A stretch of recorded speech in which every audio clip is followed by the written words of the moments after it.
y'all. My name is MJ, and welcome to the Top Shelf, where you can find the good stuff. And my name is Akila. Let's talk a little bit about what Top Shelf is. Yeah, we're on the Top Shelf right now, and on the Top Shelf, we like to chat. A little chit-chat. Here, I'll say, we like to chit-chat about Burlington, where we live. We like to chit-chat about politics. We like to chit-chat about internet culture. Sometimes. We like to chat about TikTok drama. A lot about TikTok drama. And kind of like how those things all come together. Because they often do, which I don't think people address that enough. Yeah. But we want you guys to like know a little bit about so we're not some freaky little strangers. Yeah, we told you we're from Burlington. Well, we're not from Burlington. We live in Burlington. People from Vermont will get really hung up about that. Don't say that. We're not from Burlington. I'm from Atlanta. I'm from Boston. But we came to Vermont, and we decided that we like to chit chat so much that we should do a little chitting and chatting together. We decided that we like to talk so much that we decided to study broadcast media production so that we could talk forever. Talk forever. But most importantly, like with this podcast, we like to talk about things that are important to our community. We like you guys. And like over the past 4 years, I've really grown to love Burlington, and I want to talk about things that are important to you guys, especially like politically. But today, we're here to talk about breakfast and hippies, kind of. Yeah, we're here to talk about granola. What that word means culturally, what it means to us, but especially how that word is changing. Yeah. But before we get into our discussion, let's take a look back and figure out where crunchy granola began. Back to the future. It's with breakfast.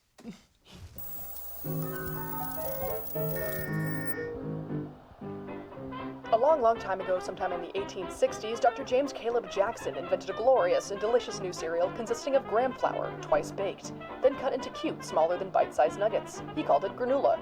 But none of that really matters because it was then purloined, that means stolen, by the infamous Dr. John C. Kellogg and his also totally cool brother William Kellogg, and they rebranded it as granola. It was eventually changed to granola to avoid legal trouble with Jackson. Throughout the 60s, people tried adding dried fruits and nuts to their granola, steering it into the hippie-adjacent health food we now know it as today. After years of grape nuts and cornflakes, along comes Leighton Gentry. Times Magazine liked to call him Johnny Granola Seed. He repurposed this recipe into one using rolled oats instead of graham flour, still keeping all the dried fruits and nuts that the hippie movement had adopted over the years. This led to the first major granola being launched in 1972, Heartland Natural Cereals. All of this to say, granola has now morphed into not only one of the most popular breakfast foods in America, but a moniker that can be used to describe an individual, or even an entire region. The lifestyle associated with those who originally ate the health food became synonymous with its name. So, have you ever heard someone call Vermont granola? It's probably because of all those dang hippies we got here. But how is that word changing, and how has the internet skewed the term even farther from its original origins?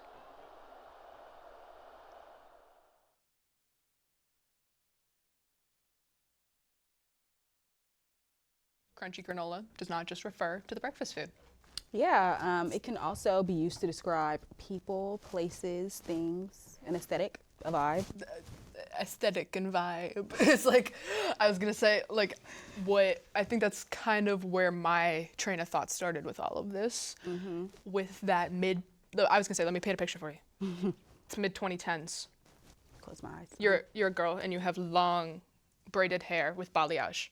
You were wearing Patagonia, and you have a 5-panel hat. Okay. And you were going to UVM, and you go to you sleep in hammocks, and you go hiking, and you eat so much granola. This is what I picture. Are you is this playing about me? No. Is this playing about? Don't have balayage, but no. I do enjoy hammocking. I give us balayage. But I do like hammocking. It's fun. Yeah, but that's like what I think of originally. Like when I think of granola, like when I was in like high school, like what granola was on TikTok and on like Pinterest and on. You'd see like granola outfit of the day. See, you know, like how to dress granola. But like, okay, after we have the after, let me paint another picture for you. Okay. It's another picture. Post-pandemic. Okay. You still have long hair. No more balayage, but you're blonde. You have 8 kids. Homestead. You live in the middle of nowhere. Mm-hmm. So Vermont. Yeah. Sorry. Potentially alt-right. Okay. So like think like stockpiling weapons. Think like, yeah, or like maybe bunker? less. That's like stockpiling. I'd say Okay, like maybe even not like stockpiling, but the bunker maybe. bunker, like low-key bunker. Like Okay. I think maybe just like even having like, I'd say like more alt-right views on stuff like guns, like vaccines, like food, like touching on that a little bit. I think like I'd say like the free from culture that is like not saying Free from parabens, tariffs. yeah, free from everything. Not saying like that's like good for you, but like I think there's to a point it becomes like A little questionable. It's a Yeah. little scary. Yeah. And a lot of those people tend to affiliate themselves with the alt-right for whatever reason. Again, maybe because of these cultures being like intertwined. And when I think of like this new version of Crunchy, I think of like Ballerina Farms and like that's like Gwyneth Paltrow goop territory. Okay, so like Gwyneth Paltrow Like- and her bone broth soup in the morning, and then Ballerina Farm. No hates on bone broth. No hates on I bone love broth, but bone like broth. in the morning instead of eating and never eating anything else but bone broth, I think that's a Thousands little. of dollars on wellness retreats. Yeah, like I that. think it gets to a point. Yeah, I mean, yeah, about Ballerina Farm and her, Like, her. I don't know how many kids she has. I mean, I think that's irrelevant. How many kids she has? I I think don't want to be a hater. the more relevant part is that she gave up her dream to be a ballerina to have that man's kids, and is now. And he gave her a freaking egg holder for her birthday. Instead of tickets to Greece. She said she wanted to go to Paris, and he gave her a freaking egg holder for her birthday. That's I like, don't know. but like this new version of Crunchy that like associates themselves with those people. Like, do we see this, or like, I don't know. I'm worried about this not like existing in Vermont, but like it's like I see people like Ballerina Farms, like Gwyneth Paltrow. They're like on this unattainable level of like, I don't know. They're rich. They're extremely rich. I mean, yeah, definitely. And they live in Utah. Gwyneth, I think, lives in Los Angeles. We don't really. Vermont's kind of this. I think far out Vermont place. is like kind Like, of do we a safe see- space for Like- people like this to some degree because it is like neutral territory in one way or another. And it's like because of that like neutral territory, like Vermont's reputation as neutral territory, or do you think we're gonna like shift to more maybe like this alt-right version of Crunchy instead of the like traditionally like hippie Crunchy that has like that like Palatable taste to it. The little I I was gonna say free love. Yeah, I don't know. I think that the scary thing is that it already exists here probably to in one way or another. So I think it will be interesting to see what that looks like in the future. Yeah, so this version of the word, crunchy, do you think it still applies to the Vermonters? Like you said, it's complicated. Like Yeah. I don't like my big question is like, will people continue? This version is hyper consumerist. Will people continue to pursue organic food and like commodities related to the whole granola culture? Because like, along with like this seemingly new baggage that's being tied to the word, things are also getting more expensive. Yeah. And like I have a really hard time thinking that people will continue to want to associate themselves with the culture when it has A, so many potential red flags, B, on top of that, it's becoming so incredibly inaccessible. Like all of these people are rich. Yeah, I mean, I think that's again like the unfortunate thing about it, but the like co-opting of certain things, certain ways of being that have always been in tune with certain people for different purposes. Yeah. But to see certain like these crunchy ladies. I mean, there's crunchy guys too. Don't get that wrong. Yeah, but I always think of like crunchy mamas. Yeah, I think it's just it's been so associated with women in general. Just Yeah. social media. We can talk about a whole different thing about that one, or just how women are also like lifted on this platform when it comes to social media drama specifically. But yeah, I feel like it's already here. Like I said, Yeah. like I think that Vermont is attractive to people for those reasons. They think that it's that they can get away with living their isolated lifestyle that may or may not be hate filled. And like in an isolated place like Vermont, and the prices of things, it's keeping people out, but it's also isolating a lot of people who like those things already. I was going to say, we wanted to bring up a quote from an article by VT Digger where they talked about like threats of tariffs and the general stress of the new administration, how Vermonters are going to see food prices rising even further than they already have been. So let's take a look.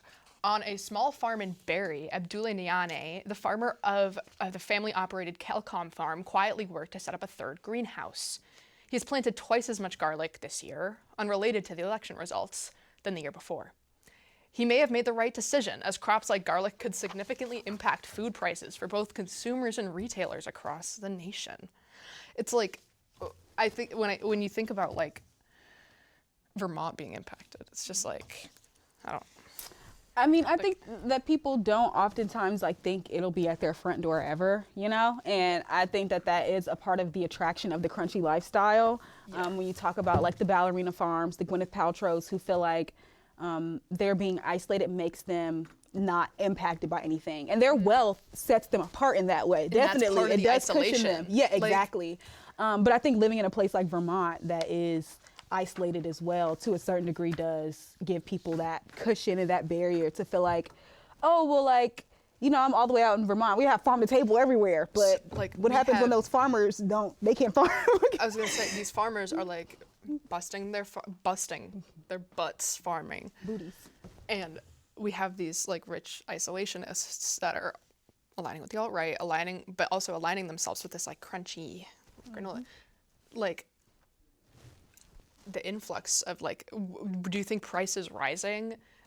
Again, like this is like crap for Vermonters and people that live here now. Even like, I know students have a lot more money than a lot of native Vermonters, but like students here will be pushed out.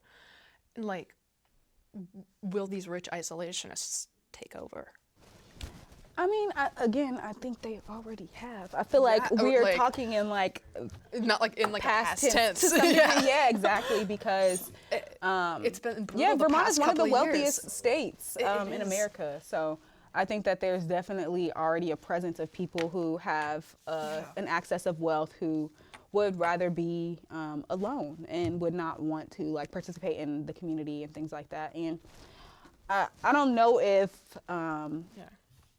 I think that those things will always affect us to some degree, but I don't know that there should be an immediate fear over people who like don't like you anyways, but also like want to be left alone to some degree, too.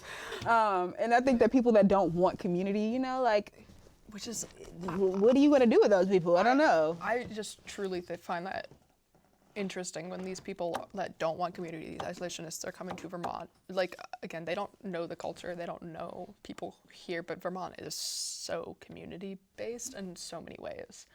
And like, people here really thrive on a tight-knit community with a town that has a lot to offer people. Like, it's just like, I really don't, I want to say like this will be like, this will be continued through this like rich isolationist like reign in Vermont, but like, I don't know, because these people don't thrive on community. Like the hippie, like a lot of these, like, do though, so.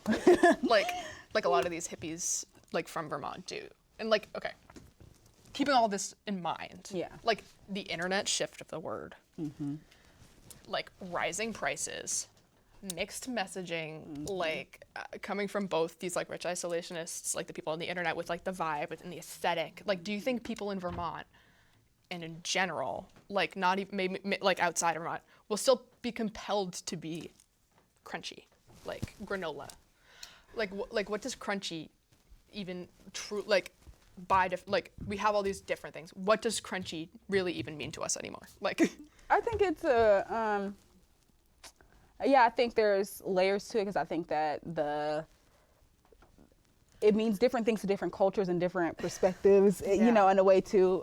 Like I was saying before, like crunchy is like a racially biased word in the sense that you don't. Extremely. I don't call any black people crunchy, even though the characteristics might be similar. Like what words would you use instead? Like I said, okay, so like eccentric. I mean, they don't have the exact same connotation as far as negatively. But what do you got? Like, eccentric, unique, weird, even. You know, like there are other words for those things. Do you think that comes from like culturally like traits being like not like frowned upon, but like it's just like not something that is as common or like? No, I think it means different things in different ways. I feel like, so when you talk about crunchy people and people that like, I feel like at the base of all of it is this ideal to get closer to nature and like wanting to be connected to other things, which is very funny with the whole rich isolationist thing of it all. Like, but with like this. This is what I'm saying. I don't think it means the same things to the same people. They want to feel better about themselves. Yeah, like, you know. So I can't speak for them when it comes to why they do those things necessarily. Yeah. But I think it does come from a different place to some degree. And I do think that people that are like, who are homesteaders, who have been farmers all their lives, whatever. I think they do get lumped into that crunchy aspect. And like that can be different. Like people that are. I don't want to. No farmer hate allowed on this podcast. We love farmers on this podcast. Like I do feel like a lot of people that have just been running family operated farms have been lumped in. And that's like a lot. There's a lot of Vermonters. It's a lot of Vermonters in that. Like I just like wonder. It's like what is like now going to be Vermont's relationship with this culture if these rich isolationists like move in. And like, if this is what we predict of like the crunchy behavior in Vermont, if these rich isolationists keep like perpetuating our ski mountains and like, that's like another thing. Like people that spend like thousands of dollars on like wellness and treats and skiing and like things like that. Like they can all these people can like spend all this money on the food and all the other thing. Like what's Vermont's relationship to this like word gonna be now? I mean, I think that Vermont caters to those people to some degree. Oh, I think that absolutely. I feel like they find refuge here to some degree, and I think it's for a reason. I don't think it exists in a vacuum at all. Yeah. Which is a little unfortunate for the people who have, lived here forever. Also for like the native inhabitants of this land.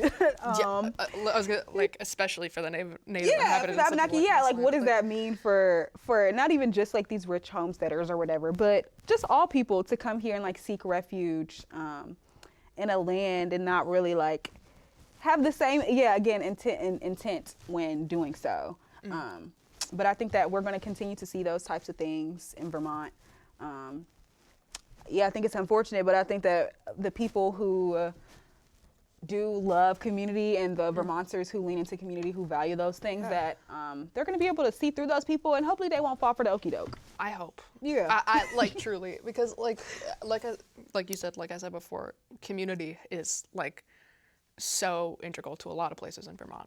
I don't want to, again, a small place, don't want to get the Vermonters all bent out of shape. I'm not from Vermont. I live here, but I love it a lot. And like community, I really think is a big part of this state, and to see that like potentially drift because of this culture that was like at one point founded off of something so like loving, free love. So free love. It's just like, a little sad. It is sad.